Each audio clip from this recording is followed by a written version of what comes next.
Hi friends, நீங்கள் பார்த்துருக்க Tamil channel இன்னைக்கு வந்து எப்படி இந்த ஆப்பில் லோன் இருக்குதுன்னு பார்க்க போகிறோம். ஹாய் ஃப்ரெண்ட்ஸ், நீங்கள் பார்த்துருக்க தமிழ் சேனல் இன்றைக்கி வந்து இந்த ஆப் மூலிமா நம்ம வந்து 50,000 லோன் எடுத்துருக்கோம். ஸோ இந்த ஆப் வந்து நம்ம எப்படி லோன் பண்ணுறது, என்னென்ன கேட்குறாங்கிறது ஃபுல்லாக டீட்டெயிலாக பார்த்துருவோம். ஸோ இதில் வந்து நம்ம 50,000க்கு நமக்கு வந்து லோன் கிடச்சிருக்கு. இதுக்கு வந்து 47,640 ரூபா நமக்கு வந்து அக்கௌண்ட் கிரெடிட் ஆயிருக்கு.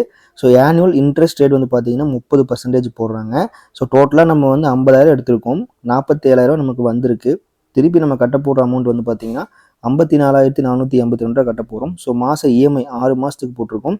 6 மாதத்துக்கு வந்து நம்ம 9,077 ரூபா கட்ட போகிறோம். ஸோ இதில் எப்படி அப்ளை பண்ணுறது, என்னென்ன கேட்குறாங்கன்றது ஃபுல்லாக டீட்டெயிலாக நம்ம வீடியோவில் பார்த்து தெரிஞ்சுக்கலாம். வாங்க வீடியோக்குள்ளே போகலாம். ஸோ இந்த ஆப்போட நேம் வந்து பார்த்தீங்கன்னா இதுதான். ஸோ KISSHTன்னு நீங்கள் கூகுள் ப்ளே ஸ்டோரில் போட்டிங்கன்னா வந்துடும். ஸோ கிஷ்னு ஆப்பு. ஸோ இது வந்து மோர் தென் 1 கோடி பேருக்கு மேலே டவுன்லோட் பண்ணியிருக்காங்க.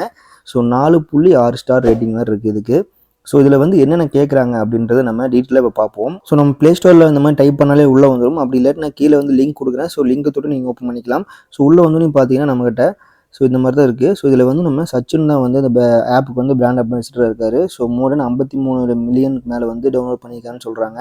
ஸோ 5 நிமிஷம் லோன் ப்ராசஸ் கிடச்சிரும் அப்படின்ட்டு இருக்காங்க. ஸோ ஈஸியாக வந்து முடிஞ்சிரும்னு இருக்காங்க. So 100% digital process. ஸோ எந்த விதமான பேப்பர் ஒர்க்கும் கிடையாது. ஸோ இன்ஸ்டண்ட்டாக டிஸ்பர்ஸ் ஆகுன்னு சொல்லியிருக்காங்க. ஸோ ஹிடன் சார்ஜஸ் எதுவும் இல்லைன்னு சொல்லியிருக்காங்க. ஸோ நம்ம வந்து பேசிக் டீட்டெயில்ஸ் நம்ம கொடுத்தா போதும், ஆதார் கார்டு கொடுத்தா போதும், மணி வந்து அக்கௌண்ட்டுக்கே வந்துடும்ன்ற மாதிரி நமக்கு முதலே சொல்லியிருக்காங்க. ஸோ இதில் வந்து முதலே சொன்ன மாதிரி ஈஸியாக பண்ணுற மாதிரி சொல்லியிருக்காங்க. ஸோ டேரெக்டாக பேங்க் அக்கௌண்ட்டுக்கே வர மாதிரி சொல்லியிருக்காங்க. ஸோ இஎம்ஐயும் வந்து பார்த்திங்கன்னா நம்ம அட்ஜஸ்ட் பண்ணுற மாதிரி இருக்குது. ஸோ எல்லா இஎம்ஐயும் நம்மளே வந்து மாற்றி நம்ம எவ்வளோ இஎம்ஐ வேணுமோ அதை நம்ம அட்ஜஸ்ட் பண்ணி எடுத்துக்கலாம்னு சொல்லியிருக்காங்க. ஸோ எந்த விதமான ஹிடன் சார்ஜஸும் இல்லை. டைரெக்டாகவே உங்களுக்கு வந்து என்னென்ன சார்ஜஸ் வருதுன்ற முதலே சொல்லிடுறேன் அப்படின்ற மாதிரி சொல்லியிருக்காங்க உங்களுக்கு. ஸோ இதில் எப்படி அப்ளை பண்ணுறது நம்ம பார்ப்போம். ஸோ மோர் தென் 10 மில்லியனுக்கு மேலே டவுன்லோட் பண்ணியிருக்காங்க. நான் முதலே சொன்ன மாதிரி. ஸோ 102 MB வருது இந்த ஆப்பு. ஸோ அது மட்டும் இல்லாமல் ஸ்டார் ரேட்டிங் பார்த்தீங்கன்னா உங்களுக்கு நல்ல ஸ்டார் ரேட்டிங் இருக்குது. ஸோ 4.6 ஸ்டார் ரேட்டிங் நமக்கு இருக்குது. ஸோ ஸ்டார் ரேட்டிங் நல்லா இருக்கிறதுக்கு நமக்கு வந்து நிறைய பேர் ரிவ்யூ கொடுத்துருக்காங்கன்னு அர்த்தம். ஸோ நல்லா இருக்குதுன்னு அர்த்தம். ஸோ இதில் வந்து அபவுட் திஸ் ஆப்குள்ளே போவோம். ஸோ இதில் போனோம்னா ஒரு எக்ஸாம்பிளுக்கு நம்ம பார்ப்போம். ஸோ இதில் வந்து 1,25,000 லோன் எடுத்தோம்னா ஸோ 1 வருஷத்துக்கு இல்லை 2 வருஷத்துக்கு நம்ம போடுறோம். ஸோ 33% உங்களுக்கு இன்ட்ரெஸ்ட் ரேட்டாக வருது. ஸோ இந்த 1,25,000 வந்து உங்களுக்கு ப்ராசஸிங் ஃபீஸ் வந்து 8,850 ரூபா. ஸோ ஜிஎஸ்டியோட சேர்த்து. ஸோ டோட்டலாக இன்ட்ரெஸ்ட் வந்து உங்களுக்கு வந்து 1,25,000க்கு 47,467 ரூபா வருது. ஸோ இஎம்ஐ வந்து 24 மாதத்துக்கு போடுறாங்க. இஎம்ஐ ரேட்டு வந்து 7,184 ரூபா. ஸோ 1,25,000 சேங்ஷன் ஆகுது. ஸோ உங்களுக்கு எவ்வளோ அமௌண்ட் கைக்கு வரும்னு பார்த்தீங்கன்னா 1,25,000 சேங்ஷன் ஆச்சுன்னா 1,16,000 ரூபா அக்கௌண்ட்டுக்கு வரும்னு சொல்லியிருக்காங்க. ஸோ டோட்டலாக நீங்கள் கட்டும்போது வந்து 1,72,000 ரூபா கட்டணும்னு சொல்லியிருக்காங்க. ஸோ இந்த அமௌண்ட்டுக்கு வந்து நீங்கள் வந்து 47,477 ரூபா 467 ரூபா வந்து இன்ட்ரெஸ்ட்டாக கட்ட போகிறீங்க. ஸோ 8,850 ரூபா வந்து ப்ராசஸிங் ஃபீஸாக கட்ட போகிறீங்க. ஸோ 1,25,000க்கு நீங்கள் வந்து எக்ஸ்ட்ரா 56,000 ரூபா வந்து 2 வருஷத்துக்கு இஎம்ஐ எடுத்தீங்கன்னா கட்ட போகிறீங்க. ஸோ இதுதான் உங்களோட பேசிக்கான இந்த ஆப்பில் வந்து நீங்கள் எடுக்கிறதுக்கான ஒரு யூஸு. ஸோ இதில் வந்து முதலே இவங்க போட்டிருக்காங்க என்னென்னு பார்த்தீங்கன்னா RBI registered NBFC company. So அதனால் இது நீங்கள் ட்ரஸ்டட் ஆப் தான், கண்டிப்பாக நீங்கள் யூஸ் பண்ணிக்கலாம். ஸோ இப்போ ஆப்புக்குள்ளே வந்தோன்னு பார்த்தீங்கன்னா நமக்கு இந்த மாதிரி தான் இருக்கும். ஸோ ஃபஸ்ட் எடுத்தோடனே சச்சின் டெண்டுல்கர் தான் இந்த பிராண்ட் அம்பாசிடர். ஸோ உள்ளே வந்தோடனே நமக்கு வந்து நோட்டிஃபிகேஷனுக்கு அக்சஸ் கேட்பாங்க. அதுக்கெல்லாம் என்ட்ரி கொடுத்துருவோம். நெக்ஸ்ட்டு மொபைல் நம்பர் கேட்பாங்க. ஸோ மொபைல் நம்பருக்கு வந்து ஆட்டோமேட்டிக்காக டிடெக்ட் ஆகிரும் உங்கள் ஃபோனில் இருக்கிற சிம்முக்கு. அதை என்ட்ரு பண்ணிட்டு கண்ணியை கொடுத்தீங்கன்னா ஸோ மொபைல் நம்பருக்கு ஒரு ஓடிபி வரும். அந்த ஓடிபி என்ட்ரு பண்ணிட்டு நீங்கள் உள்ளே வந்துடலாம். ஸோ இதில் வந்து பார்த்தீங்கன்னா get fast cash up to 5 lakh. So 5 லட்சம் வரையும் நீங்கள் வந்து லோன் எடுக்கலாம்னு சொல்லியிருக்காங்க. ஸோ ஈஸி ரீபேமெண்ட் 60 மாதம் வரையும் உங்களுக்கு இஎம்ஐ போட்டு தரேன்னு சொல்லியிருக்காங்க. ஸோ ரேட் ஆஃப் இன்ட்ரெஸ்ட்டும் அட்ராக்டிவாக இருக்குன்றதா சொல்லியிருக்காங்க. ஸோ இதுதான் வந்து உங்களோட ஹோம் பேஜ் இப்படி தான் இருக்கும். ஸோ ஃபஸ்ட்டு எடுத்தோன்னே நீங்கள் வந்து அப்ளை பண்ணுறதுக்கு இங்கே அப்ளை நோன்னு ஒரு ஆப்ஷன் இருக்கும். ஸோ அதை கிளிக் பண்ணிக்கங்க. ஸோ அப்ளை நோன்னு ஆப்ஷன் கிளிக் பண்ணோன்னே பார்த்தீங்கன்னா உங்களுக்கு பெர்மிஷன்லாம் கேட்கும். அதுக்கு எல்லாமே ரீட் அண்ட் அக்செப்ட் கொடுத்து எல்லாத்துக்கும் ஓகே பண்ணிடுங்க. ஸோ உள்ளே வந்து நான் முதலே சொன்ன மாதிரி 5 லட்சம் வரையும் இங்கே ப்ரொவைட் பண்ணுறேன்னு சொல்லியிருக்காங்க. இதுக்கு எல்லாமே ஓகேன்னு பார்த்துட்டு நீங்கள் லெட் ஸ்டார்ட்னு ஒரு ஆப்ஷன் இருக்கும், அதை கிளிக் பண்ணுங்கள். ஸோ ஒன்ஸ் லெட் ஸ்டார்ட் நம்ம கிளிக் பண்ணோன்னையும் உள்ளே வந்தோன்னையும் நம்மளோட பேன் நம்பரை என்ட்ரு பண்ண சொல்லுவாங்க. நம்ம பேன் நம்பர் இங்கே என்ட்ரு பண்ணிக்கலாம். ஸோ என்ட்ரு பண்ணதுக்கப்புறம் நம்ம பேன் நம்பர் இங்கே இருக்கிற மாதிரி கரெக்டாக என்ட்ரு பண்ணிக்கங்க. என்ட்ரு பண்ணதுக்கப்புறம் கண்ணி கொடுங்க. ஸோ பேன் இல்லாட்டி நீங்கள் பேன் இல்லைன்னு சொல்லி இங்கே கொடுத்துடலாம், don't have a pant. So கண்ணி கொடுங்க. ஸோ கண்ணி கொடுத்தோன்னே நெக்ஸ்ட்டு வந்து நம்மளோட ஃபுல் நேம் கேட்பாங்க. நம்ம ஃபுல் நேம் பேனில் இருக்கிற மாதிரியே கொடுத்துடலாம். ஸோ இப்போ நம்ம மேலாக ஃபீமேல்னு கேட்பாங்க, அதுவும் என்ட்ரு பண்ணிடலாம். நெக்ஸ்ட்டு நம்ம டேட் ஆஃப் பர்த் கேட்பாங்க, அது இந்த கேலண்டரில் நம்ம செலக்ட் பண்ணிக்கலாம். அப்புறம் நம்ம மேரிடா இல்லை அன்மேரிடான்னு கேட்குறாங்க. அப்புறம் நம்ம அப்போட பேர் கேட்குறாங்க. ஸோ இதெல்லாம் என்ட்ரு பண்ணிட்டு கீழே ப்ரொசீட்னு ஒரு ஆப்ஷன் இருக்கும். ஸோ இந்த ஆப்ஷனை நம்ம கிளிக் பண்ணலாம். ஸோ ஒன்ஸ் இந்த ஆப்ஷன் நம்ம கிளிக் பண்ணதுக்கப்புறம் நெக்ஸ்ட் ஸ்டெப் உங்களுக்கு போகும். ஸோ நெக்ஸ்ட் ஸ்டெப்பில் வந்து உங்களோட கரண்ட்டாக இருக்கிற அட்ரஸ்க்கான டீட்டெயில்ஸ் கேட்பாங்க. ஸோ உங்கள் ரூம் நம்பர், ஃப்ளாட்டு, அந்த நம்பர் அதெல்லாமே போட்டுக்குங்க. ஸோ அட்ரஸ் லைன் அப்படியே எழுதிக்கங்க. எழுதிட்டு ஏதாவது லேண்ட்மார்க் பக்கத்தில் இருக்கிற ஏதாவது இடத்த பற்றி, ஸோ பஸ் ஸ்டாண்ட் அந்த மாதிரி மெடிக்கல் ஷாப் அந்த மாதிரி இதெல்லாம் இருக்கும்ல, ஸோ அதெல்லாம் கொடுத்துட்டு நீங்கள் நெக்ஸ்ட்டு வந்து ஒரு ப்ரொசீட்னு ஒரு ஆப்ஷன் இருக்கும், அதை கிளிக் பண்ணுங்கள். அடுத்ததாக வந்து உங்களை 2 ஆப்ஷன் கேட்பாங்க. ஸோ நீங்கள் சேலரிடு பர்சனா இல்லை பிஸ்னஸ் பண்ணுறீங்களான்னு கேட்பாங்க. ஸோ நீங்கள் சேலரிட்னா சேலரின்னு கொடுத்துக்குங்க, பிஸ்னஸ்னால் பிஸ்னஸ்னு கொடுத்துக்குங்க. ஸோ சேலரின்னு கொடுத்தீங்கன்னா ஒன்றுமே கேட்க மாட்டாங்க. ஸோ உங்களோட அமௌண்ட் எவ்வளோ சேலரி வருது, எந்த கம்பெனியில் ஒர்க் பண்ணுறீங்க, என்ன மாதிரி ஒர்க் பண்ணுறீங்கன்னு கேட்பாங்க. இதுவே நீங்கள் பிஸ்னஸ் பண்ணுறீங்கன்னா பிஸ்னஸ்னு கொடுத்து உள்ளே வந்தீங்கன்னா, ஸோ உங்களோட பிஸ்னஸ் வந்து எந்த மாதிரி ஒர்க்கு, ஸோ எவ்வளோ மாதம் இன்கம் வரும்ன்றதை என்ட்ரு பண்ணிக்கணும்.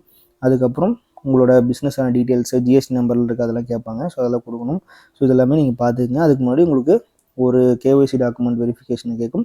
அதுக்கு உங்கள் ஆதார் நம்பர் கொடுத்து கீழே இருக்கிற அந்த கேப்சா கோடும் நீங்கள் வந்து என்ட்ரு பண்ணிவிட்டு நெக்ஸ்ட்டு கொடுக்கணும்.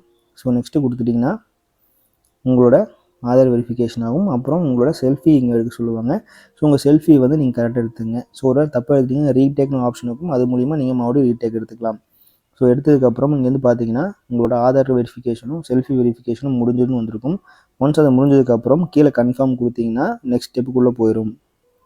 ஸோ நெக்ஸ்ட் ஸ்டெப்பில் வந்து பார்த்தீங்கன்னா உங்களோட பேங்க் அக்கௌண்ட் ஆட் பண்ண சொல்லுவாங்க. ஸோ இதுக்கு முன்னாடி நான் சொன்ன மாதிரி சேலரிடாக இருந்தீங்கன்னா உங்களோட சேலரி டீட்டெயில்ஸு, என்ன சேலரி வாங்குறீங்க, எவ்வளோ எந்த கம்பெனியில் வாங்குறீங்க, எங்கே வேலை செய்கிறீங்க, என்ன வேலை செய்யுன்னு கேட்பாங்க. ஸோ பிஸ்னஸ் பண்ணுற மாதிரிங்கன்னா உங்கள் பிஸ்னஸ் கம்பெனி நேம், உங்கள் ஜிஎஸ்டி நம்பர் இதெல்லாம் கொடுத்து உள்ளே வர மாதிரி இருக்கும். ஸோ இதெல்லாம் கொடுத்துட்டு உங்கள் ஆதார் வெரிஃபை பண்ணதுக்கப்புறம் உள்ளே வந்தீங்கன்னா அந்த மாதிரி உங்கள் பேங்க் அக்கௌண்ட் கேட்பாங்க. ஸோ உங்கள் பேங்க் அக்கௌண்ட் எந்த பேங்க்கில் இருக்குன்றதை நீங்கள் செலக்ட் பண்ணிங்க. சேவிங்ஸ் அக்கௌண்ட்டா, கரண்ட் அக்கௌண்ட்டா, ஓடியா, ஸோ எல்லாமே செலக்ட் பண்ணிட்டு உங்கள் ஐஎஃப்எஸ்சி என்ட்ரு பண்ணிட்டு சர்ச் பண்ணிக்கிங்க. அப்புறம் உங்கள் அக்கௌண்ட் நம்பர் என்ட்ரு பண்ணிக்கிங்க. உங்கள் பேர் அதில் இருக்கிற மாதிரி என்ட்ரு பண்ணிட்டு ப்ரொசீட் கொடுத்தீங்கன்னா உங்கள் அக்கௌண்ட் நம்பர் ஆட்டோமேட்டிக்காக வேலிடேட் ஆகிடும். ஸோ இதில் வந்து ஒன்ஸ் நீங்கள் லோன் எடுத்துட்டிங்கன்னா ரீபேமெண்ட் பண்ணுறதுக்கு ஆட்டோமேட்டிக்காக உங்கள் அக்கௌண்ட்லேருந்து அவங்க எடுப்பாங்க. ஸோ நீங்கள் போய் மாதம் ஆப்பில் போய் இஎம்ஐ கட்டணும்னு அவசியம் இல்லை, ஆட்டோ டெபிட் போட்டுருவாங்க. ஸோ இந்த ஆட்டோ டெபிட் எப்படி போகிறதுனா, உங்கள் டெபிட் கார்டு நம்பர் என்ட்ரு பண்ணிங்கனாலே போதும். அதுக்கு இருக்க பின் நம்பர் என்ட்ரு பண்ணிங்கன்னா மாதம் உங்களுக்கு எவ்வளோ இஎம்ஐ அமௌண்ட் அவங்க சொல்கிறாங்களோ அந்த இஎம்ஐ அமௌண்ட்டு மட்டும் உங்களோட அக்கௌண்ட்லேருந்து அவங்களே எடுத்துருவாங்க மாதம். ஸோ இப்போ வந்து இதில் வந்து பார்த்திங்கன்னா உங்களோட பேங்க் அக்கௌண்ட் நம்ம கொடுத்தாச்சு. நெக்ஸ்ட்டு நமக்கு வந்து ஆட்டோ டெபிட் நம்ம சொன்ன மாதிரி இங்கே ஆட்டோ டெபிட் நம்ம செட் பண்ணுறது நெட் பேங்கிங் மூலிமா செட் பண்ணலாம், அப்படி ஏடிஎம் கார்டு மூலிமா செட் பண்ணலாம். ஸோ உங்கள் பேங்க் அக்கௌண்ட் நம்பர் இங்கே வந்துடும். ஸோ இந்த அக்கௌண்ட்டுக்கு தான் உங்களுக்கு வந்து லோன் அமௌண்ட் கிரெடிட் ஆகும். அதே அக்கௌண்ட்லேருந்து தான் உங்களுக்கு லோன் அமௌண்ட்டை மாதம் இஎம்ஐ எடுப்பாங்க. அதுக்கு வந்து நீங்கள் டெபிட் கார்டு கொடுத்துட்டிங்கன்னா, ஸோ உங்கள் டெபிட் கார்டு நம்பர் கடைசி 6 நம்பர் கொடுத்துட்டு அப்படி இல்லாட்டி ஃபுல் நம்பர் கேட்பாங்க. ஸோ உங்கள் ஃபுல் நம்பர் கொடுத்துட்டு அதுக்கு உங்களோட ஏடிஎம் பின்னு அதை அடிச்சிட்டிங்கனாலே போதும். மாதம் உங்களுக்கு எவ்வளோ இஎம்ஐ அவங்க சொல்கிறாங்களோ அந்த இஎம்ஐ அமௌண்ட் மட்டும் அந்த டியூ டேட் முடிகிற வரை அவங்க எடுப்பாங்க. ஸோ அதுக்காக தான் நீங்கள் மாதம் வந்து இஎம்ஐ வந்து நீங்களே வந்து பே பண்ணணும் அவசியம் இல்லை, அவங்களே வந்து எடுத்துப்பாங்க அக்கௌண்ட்லேருந்து. ஒன்ஸ் இது ஆக்டிவேட் பண்ணுறதுக்கு நீங்கள் வந்து இந்த அக்ரின்ற ஆப்ஷன் கிளிக் பண்ணணும். ஸோ கிளிக் பண்ணதுக்கப்புறம் நான் முதலே சொன்ன மாதிரி உங்கள் டெபிட் கார்டு நம்பரு, அதோட பின் நம்பரு, ஸோ எக்ஸ்பைரி டேட்டு இதெல்லாம் கொடுத்துட்டிங்கன்னா நீங்கள் கிளிக் பண்ணிட்டு சப்மிட் கொடுத்துட்டிங்கன்னா ஆட்டோமேட்டிக்காக உங்களுக்கு இப்போது 10,000க்கு 1,00,000க்கு வந்து 7,000 வந்து மாதம் இஎம்ஐனா அந்த 7,000 மட்டும் அந்த அமௌண்ட்டு மட்டும் அந்த டேட்டுக்கு வந்து அவங்களே எடுப்பாங்க. ஸோ அதெல்லாமே உங்களுக்கு முதலே சொல்லிடுவாங்க. நீங்கள் போய் மாதம் அமௌண்ட்டை வந்து ஆப்பில் கட்டணும்னு அவசியம் இல்லை. அந்த டேட்டு கரெக்டாக நீங்கள் வந்து அமௌண்ட்டை மெயின்டைன் பண்ணியிருந்தீங்கன்னா போதும். ஸோ நெக்ஸ்ட் வந்து பார்த்தீங்கன்னா ஆட்டோ டெபிட் சக்ஸஸ்ஃபுல் அப்படின்னு வந்துருச்சு. ஸோ இதெல்லாமே ஓகே ஆயிடுச்சு அப்படின்றது பட்சத்தில் நமக்கு வந்து ஆல்ரெடி நம்ம முதலே 50,000 நம்ம செலக்ட் பண்ணங்காட்டி நமக்கு வந்து லோன் அமௌண்ட் 47,000 டிஸ்பஸ் ஆகிருக்கு. ப்ராசஸிங் ஃபீஸ் 2,360 எடுத்திருக்காங்க. ஸோ இதே மாதிரி நீங்கள் ஒவ்வொருத்தரும் ஒவ்வொரு அமௌண்ட் எடுப்பீங்க. ஸோ நீங்கள் முதலே வந்து லோன் அமௌண்ட்டுக்குள்ளே போகும்போது நீங்கள் எவ்வளோ வேணுன்றது நீங்கள் செலக்ட் பண்ணிப்பீங்க. ஸோ அதை செலக்ட் பண்ணுற அமௌண்ட்டுக்கும் உங்கள் இஎம்ஐ உங்களோட இன்ட்ரெஸ்ட் எல்லாம் ஓகேன்னு பார்த்துட்டு நீங்கள் ஈஸியாக அந்த ஆப்பில் வந்து நீங்கள் அப்ளை பண்ணிக்கலாம். ஸோ இந்த ஆப்போட நேம் நம்ம முதலே சொன்ன மாதிரி கிஸ்ட் அப்படின்னு சொல்லி ஆப்பு. ஸோ இந்த ஆப் வந்து ப்ளே ஸ்டோரில் அவைலபிளாக இருக்குது. ஸோ இதில் நீங்கள் வந்து ப்ளே ஸ்டோர்லேயே வந்து நீங்கள் வந்து போய் டவுன்லோட் பண்ணி எடுத்துக்கலாம். ரொம்ப சிம்பிளாக வந்து நீங்கள் எடுத்துக்கலாம். ஸோ இந்த வீடியோ பிடிச்சிருந்தா மறக்காமல் லைக் பண்ணுங்கள், உங்கள் ஃப்ரெண்ட்ஸ் அண்ட் ஃபேமிலிக்கு ஷேர் பண்ணுங்கள், அவங்களுக்கு கண்டிப்பாக யூஸ்ஃபுல்லாக இருக்கும். ஸோ இதே மாதிரி நாளைக்கு நான் பார்க்குறேன். Keep supporting. தேங்க்யூ. பாய்.